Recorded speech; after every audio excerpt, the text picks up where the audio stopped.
أهلا بيكم مع حدوتة جديدة من فيلم جديد، وحدوتنا النهاردة من الفيلم الكوميدي العائلي مونكي تريبل. وقبل ما نبدأ ما تنسوش تعملوا لايك وشير للفيديو وسبسكرايب للقناة لو لسه ما عملتش، وتفعل الجرس علشان يوصلك مننا كل جديد. بيبدأ فيلمنا على شاطئ مدينة في لوس أنجلوس الأمريكية، وهناك كان بال بيقدم العرض بتاعه للناس في الشارع. ولما الناس بتتجمع حواليه القرد بتاعه بيلف على الناس وبيسرقهم من غير ما حد يشك فيه ولا ياخد باله منه.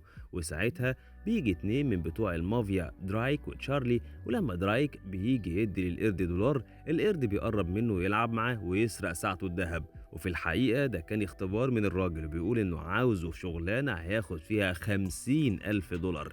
وبال بيسمع الرقم من هنا ويمشي الناس من حواليه من هنا، وبيروح يقعد مع درايك وتشارلي في عربيتهم الليموزين، وبيتفق معاهم بعد ما درايك بياخد ساعته الذهب الأول. وفي الأول بيخلي بال يعمل اختبار صغير للقرد كده، ويروح يسرق من بيت قريب عشان يشوفوا هيسرق ايه وحد هيحس بيه ولا لأ. والقرد بيفضل يدور على شباك مفتوح يدخل منه أي بيت، ومن حظه إنه بيدخل بيت إيفا، بنت صغيرة نفسها تجيب كلب تربيه، بس ما ينفعش لأنها عايشة مع زوج مامتها اللي عنده حساسية من شعر الحيوانات، فبالتالي مش هتعرف تجيب أي حيوان تربيه. وباباها طيار ومش بيقعد فترات طويلة في البيت عشان تجيب الكلب وتسيبه عنده. ده غير ان مامتها شايفة انها مش بتتحمل مسؤولية نفسها عشان تتحمل مسؤولية حيوان أليف، لانها طول الوقت بتتأخر على مدرستها ومش بترتب اوضتها ولا بتعمل واجباتها في ميعادها. ولما القرد بيدخل بيت ايفا بيقلب الاوض كلها، واي فلوس او حاجة بلون الذهب بياخدها وبيرجع لبال صاحبه ويسلمه اللي جابه. ودرايك بيتبسط بالنتيجة دي قوي، وبيجي يدي بال دفعة من الفلوس مقدما عشان وقت العملية يكون جاهز. بس بيلاقي ان القرد سرق الفلوس من جيبه اصلا، والحركة دي بتبهر درايك وبيطمن ان العملية هتمشي تمام. وحتى لو القرد فشل واتمسك فهو قرد مش هيتأذوا ولا هيبلغ عليهم يعني. في الوقت ده كانت ايفا مع مامتها بتحاول تقنعها بطلبها بس مفيش فايدة. ولما بنرجع لبال بنلاقيه بيزعل القرد بتاعه لان مراته هجرته واخدت ابنهم معاها. وبال بيحمل القرد مسؤولية اللي حصل على اساس ان مراته زهقت من الفوضى اللي القرد بيتسبب فيها. فالقرد بيستنى لما بال ينام ويجيب ورقة وقلم ويشخبط فيه على أساس إنه بيكتب له رسالة يعني ويهرب. وبيفضل يتنقل من عربية لعربية لغاية لما بيوصل للحديقة العامة وبيقعد على شجرة هناك. ساعتها كانت إيفا في المدرسة، والمدرسة بتاعتها بتأكد عليها إنها لازم تكتب المقال بتاعها عن حيوانها الأليف وتيجي المرة الجاية تقوله قدام الفصل زي باقي زميلاتها.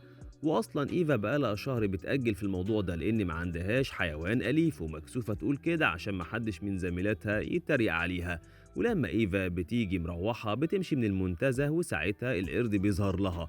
ولما بتلاقيه لطيف ومش خطير بتقرر انها تاخده معاها البيت، خصوصا ان كان في اتنين ماشيين في المنتزه ولما شافوه معاها عجبهم وحبوه لانه دمه خفيف وحبوب، وبيفتكروه يخص ايفا لانه باين عليه متدرب. وساعتها ايفا بتقرر انها تحتفظ بالقرد وتاخده معاها على البيت في الشنطه عشان محدش يشوفه ويحصل لها مشاكل.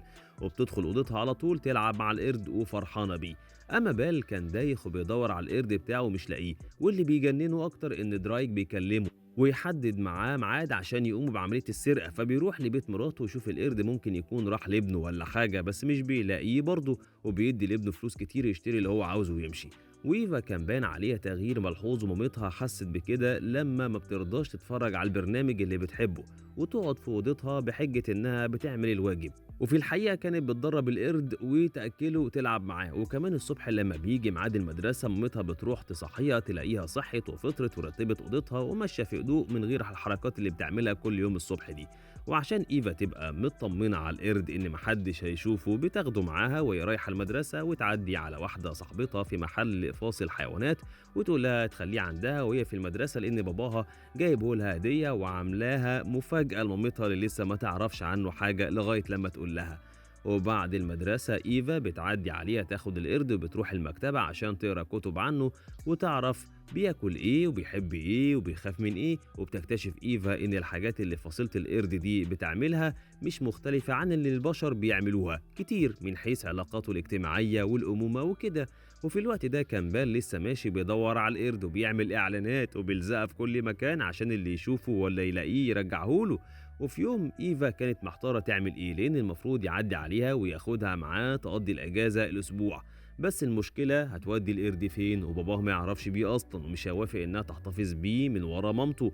وساعتها باباها بيتصل وكانت إيفا قررت بقى إنها تقول له إنها تعبانة عشان ما تروحش معاه، بس المشكلة بتتحل إن باباها كان بيتصل عشان يعتذر لها لأن جاله شغل مفاجئ ورحلات المطار بدلها ولازم يروح ومش هيعرف ياخدها الاسبوع ده. وايفا بتستغل الموضوع ده جدا وتتصل بمامة صاحبتها تطلب منها انها توصلها لبيت باباها على الشاطئ، وبتقول لمامتها انها هتروح تقعد يومين مع باباها.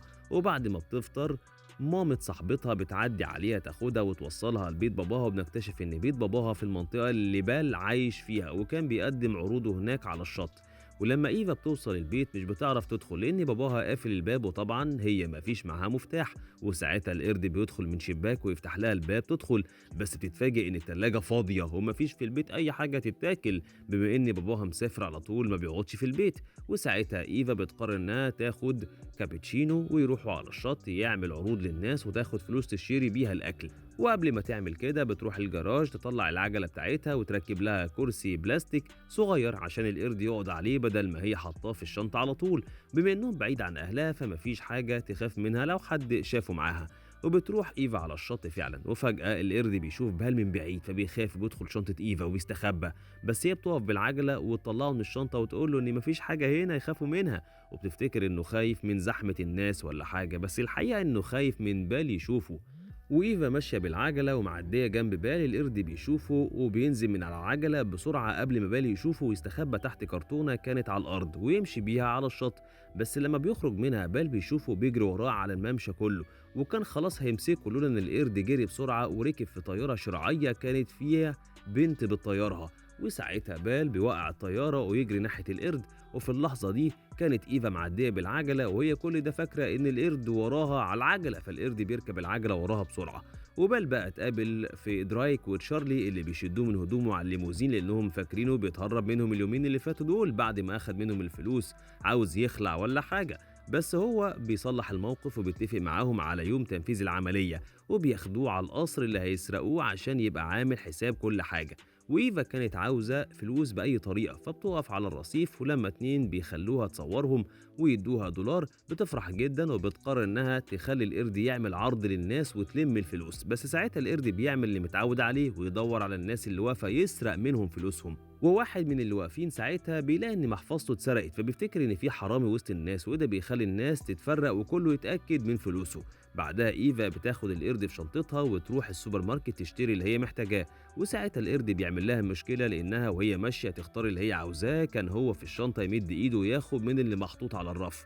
ولما بتيجي إيفا تحاسب الكاشيرة بتاخد بالها إن شنطتها فيها حاجة وإنها أكيد سرقت حاجات من جوه مش عاوزة تحاسب عليها، بس المدير لأنه عارف باباها بيقول لها تتأكد من شنطتها واللي هي مش هتحاسب عليه ترجعه مكانه. فبتدخل إيفا الممر تاني وتفتح الشنطة تلاقيها مليانة حاجات القرد اللي واخدها، فبترجع كل حاجة مكانها وتاخد اللي حاسبت عليه وترجع على البيت. وهناك بتقعد تزعل القرد وكانت مستغربة عمل كده ليه، بس بتفهم إن ده اللي هو متدرب عليه أصلا لما بيطلع لها محفظة الراجل اللي اتسرق على الشط من شنطتها ومعاها كل الحاجات اللي سرقها من الناس. وإيفا أول لما بتشوف المنظر ده بتتشل ومش عارفة هي تفكر هتعمل إيه. وتاني يوم بتقرر إنها تبدأ معاه تدريب عشان يبعد عن سرقة الحاجة اللي متعودة عليها من فلوس والمجوهرات أو إكسسوارات اللي شبه الذهب.